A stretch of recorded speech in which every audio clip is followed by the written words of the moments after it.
Shalom. I like to say all praises, glory, and honor to Yahweh, Bahasham Yahushai, Bahasham Rakal Kadash. Double honors unto the apostles and elders of GMS, or the true leaders of Israel today, and salutations to my Akim who do this work in truth and sincerity, who are risking their lives and their freedoms to do so, as well as the scattered Israelites who come looking like the heathen, but are not by way of their forefathers' seeds who are Israelite men. The true name of the Most High is Yahweh, and his son's name is Yahushai, and the Lord's holy chosen people are the so-called Negroes, Latinos, and Native Americans, as we're the ones who suffer under the curses in the book of Deuteronomy. This is your brother Yakali from the GMS Jamaica Kingston camp, and this video is a World War III update regarding the prophecy written in the book of Ezekiel chapter 38. So I'll just get into the precept first. This is Ezekiel chapter 38 and verse 1, and the word of the Lord Yahweh came unto me, saying, Son of man, set thy face against Gog, the land of Magog, the chief prince of Meshech and Tubal, and prophesy against him. So Gog and Magog is referring to the Russians as they dwell in that land today, and say, Thus saith the Lord Yahweh, Behold, I am against thee, O Gog, the chief prince of Meshech and Tubal. So that's referring to the Russians still. And I will turn thee back and put hooks into thy jaws, and I will bring thee forth all thine army, horses and horsemen, all of them clothed with all sorts of armor, even a great company with bucklers and shields, all of them handling swords. So Yahweh Shemeshai is going to put that warlike spirit, that warlike mentality on the so-called Russians, man. And they will be going out with their army, and they're bringing a great company, and those companies will be their allies, Persia, Ethiopia, and Libya, with them, all of them with shield and helmet. So Persia is referring to Iran, and Russia and Iran are very two strong allies. Then you have Ethiopia and Libya, which this is the allies of the purpose of this video that I'll be talking about. These are the Hamite nations, which are the so-called Africans. Gomer and all his bands, the house of Togarmah of the north, quarters and all his bands, and many people with thee. So Gomer and Togarmah is talking about Turkey. Okay, so Ethiopia and Libya is mentioned, these Hamite nations. So we're going to look at what's going on in the news regarding Russian relations to these African countries, so-called. From August 11, 2020, Putin is reportedly looking to expand Russia's presence in Africa with new bases in 6 countries. So you can see even right here, it says it's under military and defense contributors. A report in a German newspaper indicates that Russia has gotten assurances that it can build military bases in 6 African countries.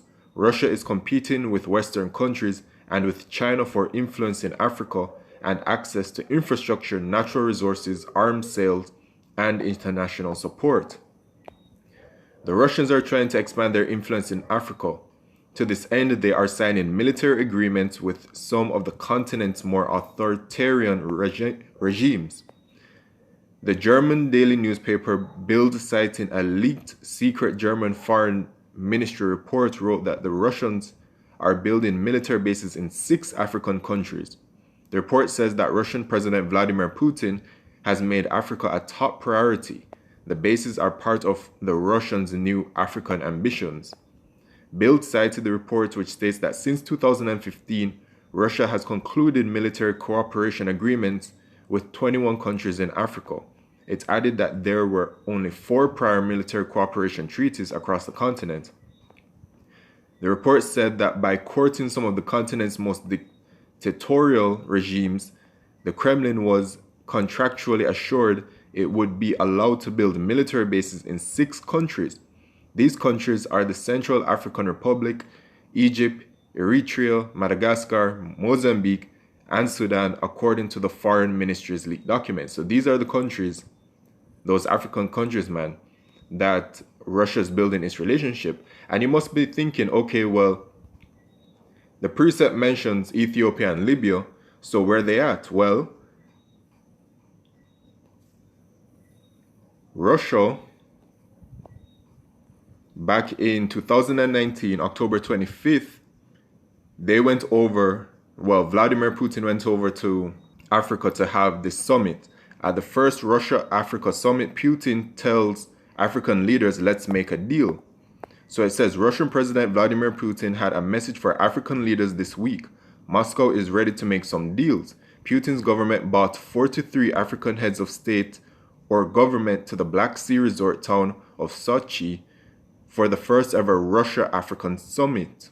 The Russians simultaneously sent a pair of nuclear-capable bombers to South Africa, apparently the first time the Soviet-era aircraft had ever landed on the continent, reinforcing both Russia's strategic capabilities and what it might be able to offer African governments.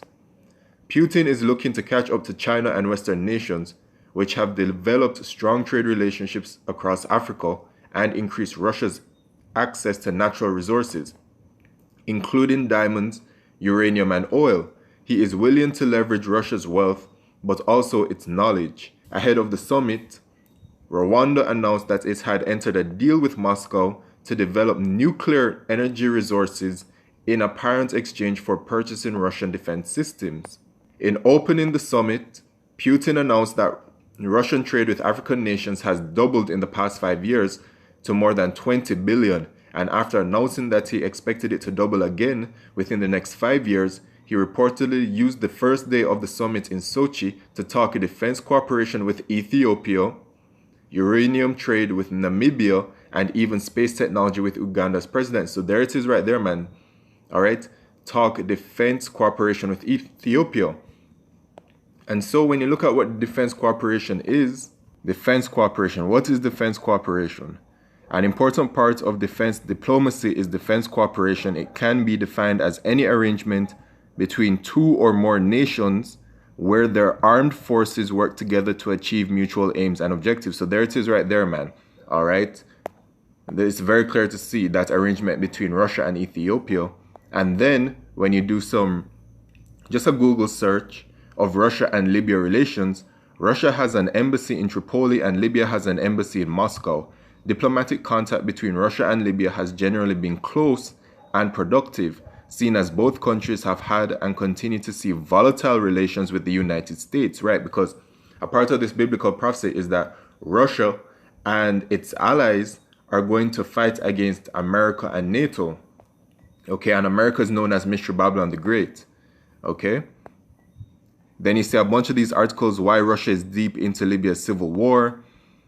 From June 2020, Russian intervention in Libya should worry the US, Russia's strategy in Libya, Russia's role in the Libyan civil war gives it leverage over Europe, Russia and Libya, a brief history of an on and off again friendship. Well, this is from 2016, but the rest of these articles are from 2020 to show you the strength of the relationship between Russia and Libya.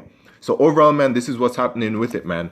And, you know, even though it mentions Ethiopia and Libya, it is obvious that Yahweh Shemisha is talking about more than just those two Hamite nations, and he's talking about the rest of them, as you can see, man. And so when we get into the location of where this prophecy is going to happen, World War III, the War of Armageddon, first of all, I'll just get it in Revelation chapter 16, verse 16. And he gathered them together into a place called in the Hebrew tongue Armageddon. So Yahweh Shemisha is going to gather all of these heathen nations together for the War of Armageddon, which is World War III. Okay, Revelation chapter 11, verse 14. The second woe is past, and behold, the third woe cometh quickly. Now let's go to the book of Joel, chapter 2, and verse 20. But I will remove far off from you the northern army, which is talking about America and NATO, and I will drive him into a land barren and desolate, with his face toward the east sea, which is talking about the Euphrates River, and his hinder part toward the utmost sea, which is talking about the Red Sea, and his stink shall come up, and his ill savor shall come up, because he hath done great things. So America is going to lose over there, man. And the state of Israel is actually going to be one of those primary components to draw America out to war. That's why it says in the book of Jeremiah, chapter 50, verse 45, I believe, it talks about, if I'm correct, that the least of the flock, right, Khan, Jeremiah 50 verse 45, therefore hear ye the counsel of the Lord Yahweh that he hath taken against Babylon, referring to America, and his purposes that he hath purposed against the land of the Chaldeans, talking about you Edomites, you so-called white people, you people rule this wicked kingdom today, man. Job chapter 9 verse 24, the earth is given into the hands of the wicked. Surely the least of the flock shall draw them out, talking about the state of Israel, the Israelis. Surely he shall make their habitation desolate with them. So they're going to lose over there, man. Russia, Iran, and those so-called African nations, they're all going to overpower whatever it is that America and her allies have to serve, man. And then we can go back to the book of Joel chapter 3 and verse 9. Proclaim me this among the Gentiles, prepare war. Wake up the mighty men, let all the men of war draw near, let them come up. Beat your plowshares into swords, and your pruning hooks into spears. Let the weak say, I am strong. Assemble yourselves and come, all ye heathen, and gather yourselves together round about. Thither cause thy mighty ones to come down, O Lord. Let the heathen be awakened and come up to the valley of Jehoshaphat, which is Yahweh's judgment. Alright, over there in the so-called Middle East, that's where it's going to pop off once again. For there will I sit to judge all the heathen round about. Alright, so Yahweh Shemisha is intentionally bringing them over there. And before this World War III kicks off, the Mark of the Beast prophecy will come to pass, which is that microchip, RFID microchip, whatever it is that these Edomites want to label it as, when they push through with it. And America is going to lose. There is going to be something that will happen between America and her allies. In Revelation chapter 17, verse 16, it talks about them turning against her and burning her with fire. And so at the climax of World War III, after America and the state of Israel loses and whatever happens over there, right before the destruction of America, which will be by way of thermonuclear fire, the missiles, ICBM missiles, Yahweh Shai, which is the Messiah of the Israelites, who so-called Negroes, Latinos, and Native Americans, will return and deliver the elect of Israel from America, the 1/3, and then America will be utterly destroyed by thermonuclear fire. And actually, let me just get one preset for that.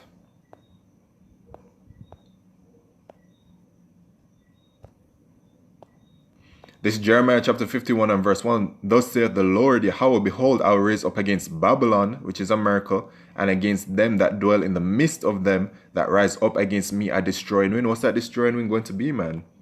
Alright, because when those missiles land, they create that great wind of fire. I will send unto Babylon fanners that shall fan her and empty her land. For in the day of trouble they shall be against her round about. Against him that bendeth, let the archer bend his bow. And the bow of the archer, alright, are these nations. Alright, and he's bending the bow to shoot the missiles. And against him that lifteth himself up in his brigandine, and spare ye not her young men, destroy ye utterly all her host. Alright, so America is going to be completely destroyed by thermonuclear fire. So at that, I'd like to say all praises, glory, and honor to Yahweh Bashim Yishai Bashim Makal Kodesh. Wa Abad Babal Shalom.